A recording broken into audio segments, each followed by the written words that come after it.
Well, Decoy. Let's get started with another big matchup in the NFC East. The Giants are looking for their first win of the season as they head to Philadelphia to face the Eagles on Sunday. The Giants' offense has been terrible with only 13 points in 2 games.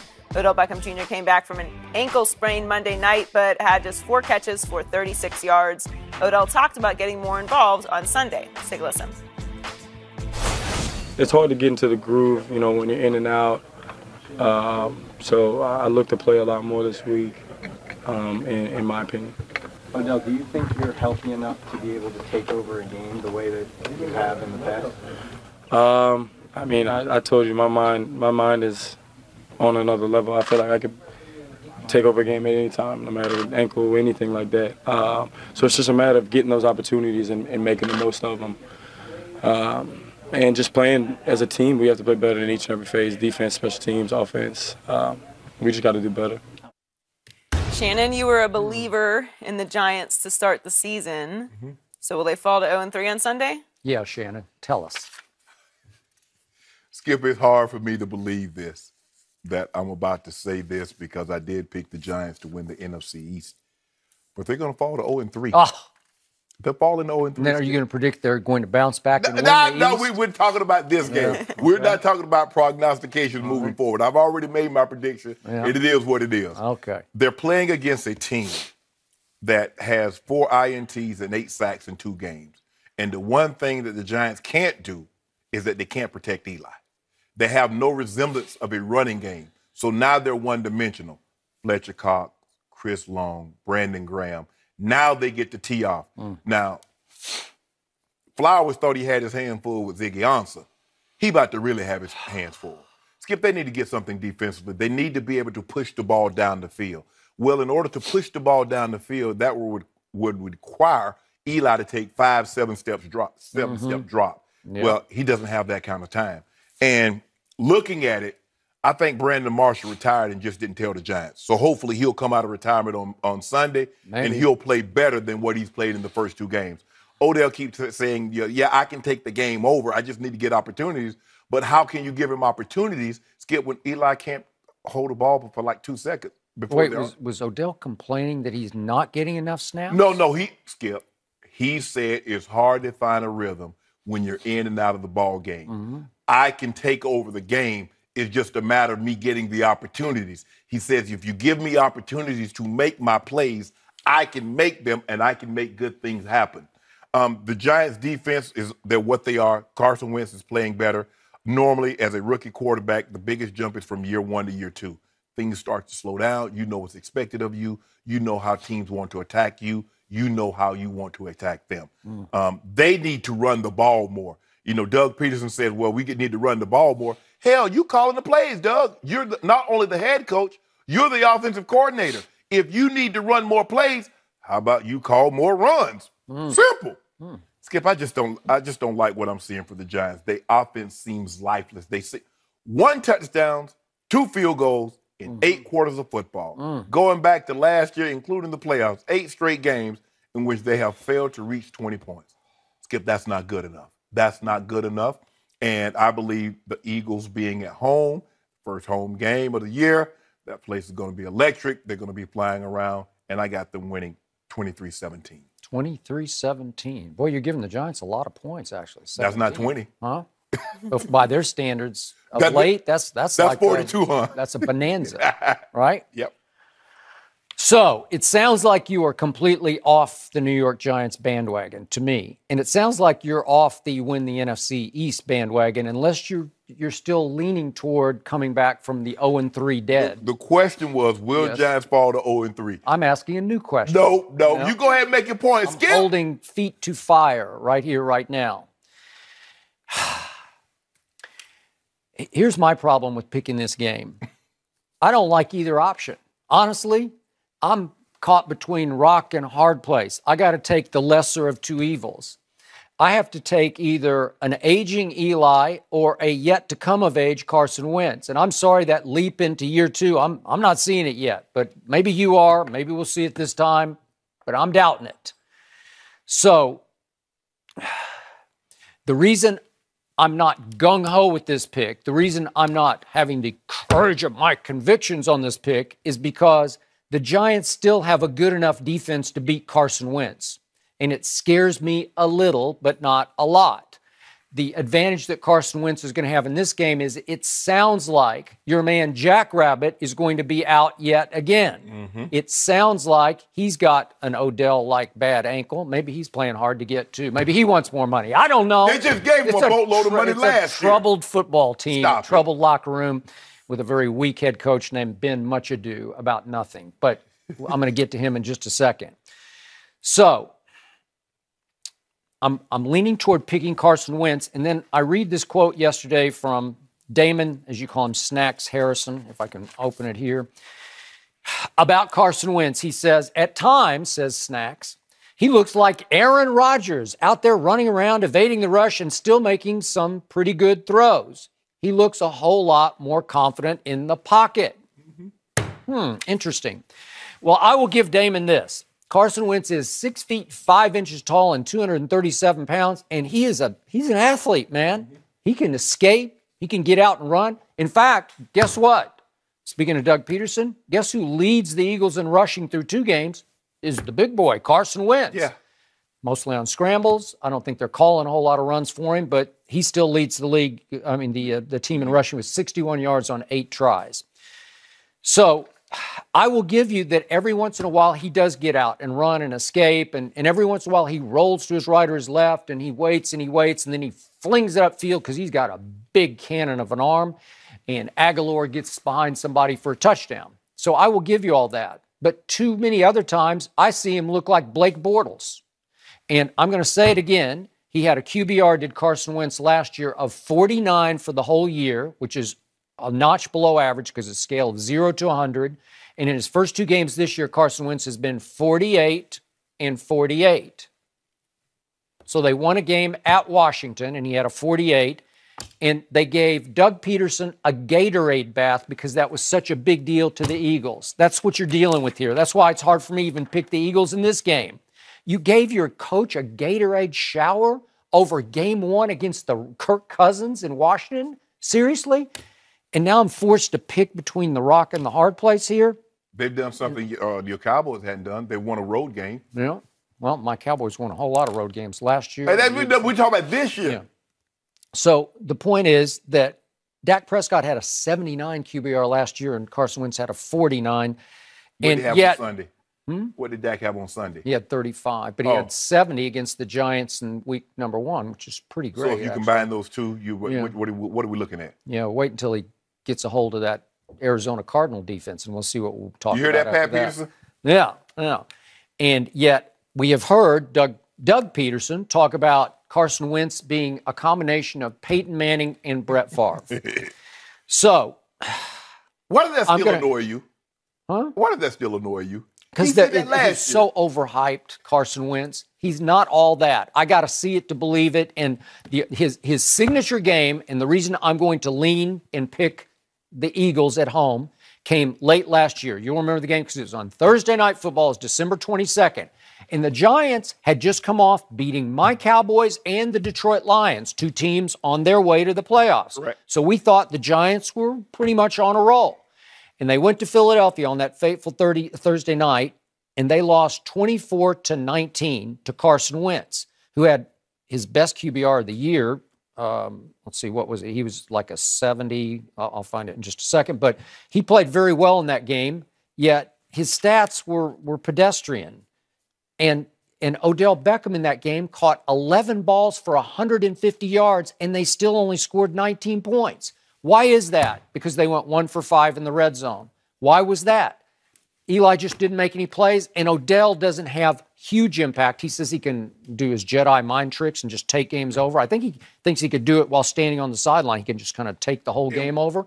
But he doesn't take games over because, as you just pointed out, even with Odell for 7 of those last 8 games, right, they still haven't scored more than 19 points. What does that tell you about how valuable Odell is? Well, Skip, here's the thing. The thing is also you have to look at is that you need to run the ball also. See, people think you get into the red zone, it automatically means you throw the football. Yep. If you remember, C.J. Anderson took a toss. went to the house on the Cowboys. He did. Sometimes you got LeGarrette Blount. Yep. What did you sign LeGarrette Blount for? He is a running back. He is a power running back. Let him run the football. You're trying to run Smallwood. You're trying to run Sproles, Skip. Those are great change of pace guys. But 5'5", 170 pounds, that's not an every down guy. That's a scat back. That's a third and shorter. You want to swing it to him out of the backfield. I get it. But you got 240 pounds. Turn around and hand him the football and take some of the pressure off of Wentz. You can't look. I get it. You've gone out there on the limb. You got Brett Favre. You say a little bit of Peyton Manning. Got some gumption of Jim Kelly. I get all that. And Aaron Rodgers. Yeah. He reminds snacks of Aaron Rodgers. So we got it all going on, man. Hall of Fame bound. Got to see it. I don't know about all that Aaron Rodgers. Okay, so back to that. His signature win was on that Thursday night, 24-19, and here are his numbers. In that game, he went 13 of 24 for 152 yards. That's 54% completion rate. 1 touchdown, 1 interception, QBR of 73, which seems high to me for those pedestrian numbers. Right. But Darren Sproles got loose for a 25-yard TD early. Then he got loose and escaped the rush and threw a big 40-yarder to Aguilar. And then Malcolm Jenkins picked off Eli, pick-sixed him, went 34 yards, and they were ahead 21-6 and hung on to win 24-19. So that's it for Carson Wentz, and that's the best of last year's Eagles was right there. So I'm going to guess that this game has that kind of potential because I'm going to guess that Odell is still a troubled center of that locker room because I didn't like what I heard from him in that sound we just heard. What did he say? He also said, we didn't see it there on TV, but he said that he doubts he'll be 100% at any point this year. Are you kidding me? No, so you would say that publicly? It's not. Skip. What kind of message does that send to your teammates? It doesn't matter what he says. I know. I told you. If you limp into the season, you're going to limp out. When does a doctor tell you, okay, yeah, you know what? You're going to get healthy, but you need to play pro football to do it. If you're hurt coming into the season, how do you recuperate when you got to go out there and bang on Sunday or Monday for the next 16 straight weeks? That's not going to happen. So if you're hurt coming into the season, how do you think you're going to leave the season? Or when do you get a chance to get healthy during the season? Because guess what? They're going to be tackling him. They're going to be falling on him. He's going to be planting on that ankle. He's going to be cutting on that ankle. So whether he said it or not, I know it. And you got on Eagles pocket square anyway. I knew you was going to pick the Eagles. Look at your pocket square. I hate the Eagles. No, you don't worry about it. You got on Eagles pocket square. So I think that Odell is the center of the Giants universe and that Odell is the center of his own universe. And I think that Odell,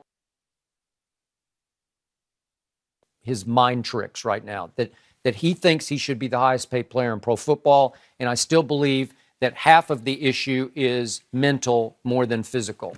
So I'm going to say the Giants are in big trouble. Obviously, they can't protect Eli.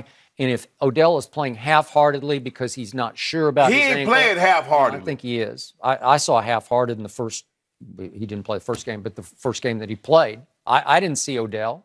I didn't see him giving all he got. And I still can't believe he didn't try to play against the Cowboys. That's just me. Well, that's the coaching staff and the doctors recommended that it'd be best if he didn't play the first game, give himself an extra week to heal. How do you know that for sure? Well, how do you know they didn't say that? Well, how do you know that they did? Because I think Odell just said, I feel comfortable saying I just don't think I want to go. Ben McAdoo said it. He may have. And speaking of Coach McAdoo, this week he said that he's thinking about, he actually acknowledged he's thinking about giving up the Cheesecake Factory menu and the play calling, that he might hand off play calling. Now, I don't know. What if it's not the play calling, but it's the plays? Could be. But now you have a coach who, after 2 games, has admitted that he's overmatched. That was a big concession and confession on his part. Well, Jason Garrett don't call no plays. So why he's not overmatched? You criticized him yesterday about all he does is clap. We did. I'm waiting until we get to the next block, and I'm going to do some more criticizing of Coach Clapp, because that's all he does is clap. Until he decides to blast and throw under the bus Ezekiel Elliott. First of all, look at Carson Wentz. He was 6-2 at home last year. I believe he's shown improvements to me. Of course. Has he? Skip, he could have thrown for 400 yards, 4 touchdowns in each game, and the first thing you would have hollered, they didn't play anybody. Who are they playing against? He's not that good. He's not as good as Dak, although he has 800 yards and 8 touchdowns. You're going to find a reason to dismiss everybody in that division that's not the Cowboys. Your day of reckoning. Unless they prove me wrong, and nobody's proved me wrong yet. Well, I did last Sunday. I proved you wrong. Well, was that an NFC East battle? No, you just said the division. So let me ask you a question. So are they only supposed to win division games, or are they supposed to win well, all the games? We were just talking about the NFC No, East. That's the statement no, you just made. All I said, you will find reason to criticize anybody in the NFC East, not name the Cowboys, for whatever reason, whether they're playing within the division or not. You just think that Dak Prescott hung the moon. He didn't. It's 3 flawed division rivals. 4. Did I not compliment the Denver Broncos all last week? Nope. Did I not say I was saying, boy, I'm dreading this one. I'm dreading this one. We don't want your compliment. Well, you got him. If you stop thinking that Dak Prescott hung the moon, he didn't. He doesn't. The sun doesn't rise and set in Dak Prescott. It doesn't. You know what? Last year he hung the moon and the sun. We're not talking about last year. Oh. Last year. How about first game this year? Last year is history. Oh, okay. Tomorrow is a mystery. Who had a better year? Let's deal with today. Yeah. Tomorrow is not a mystery. Yes, it is. No, it's not.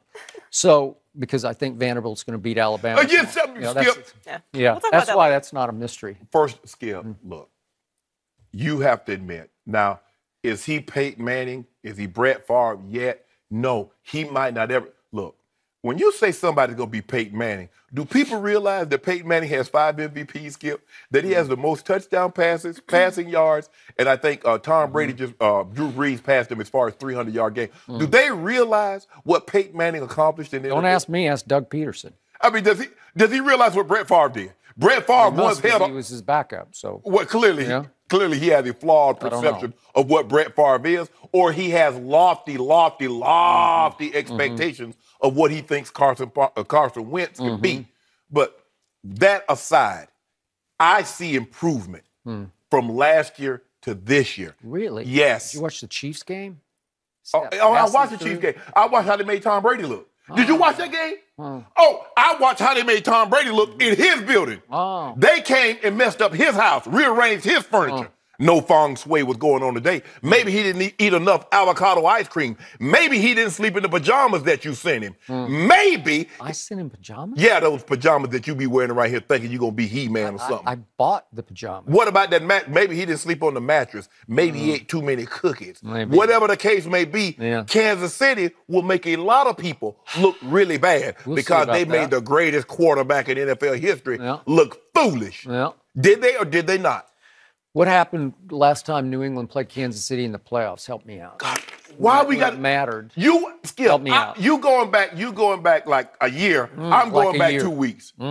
Okay. What is it? So, bottom line to this game is that Eli's up against it. When you got Fletcher Cox and Brandon Graham and Chris Long and Vinnie Curry and Michael Kendricks coming from one side and Jordan Hicks coming from the other, and you got Malcolm Jenkins, they're pretty good. I don't think they're as good as the Giants defense at full strength. No. But they're too much for the Giants offense right here, right now. You just want Philly to win. You want them to bury the Giants. That's what you're afraid of. I know what you're trying to do, Skip.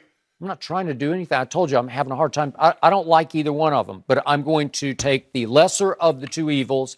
I'm going to pick Carson Wentz to beat Eli Manning somehow, some way, 17-10, very low scoring. Nope.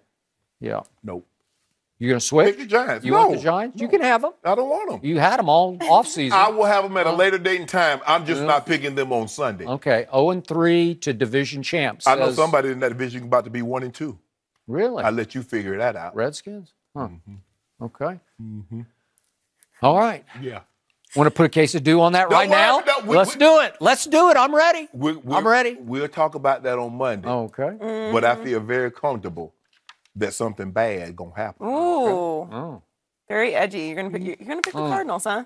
Yeah. All right. Well, we even with Deuce, so I don't think we're even, but that's okay. But this year. Okay. I don't know about that. I don't think so either, because I think you doubled down on the Giants in game one. Oh, what about You Connor? said 2 cases. How many cases did I get for the Cardinals? For the Cardinals? For Conor McGregor? Conor McGregor, Floyd. I don't know. I forgot. Is it fair to compare J.J. Watt to Lawrence Taylor? We'll discuss that next. Did you buy Floyd 2 years?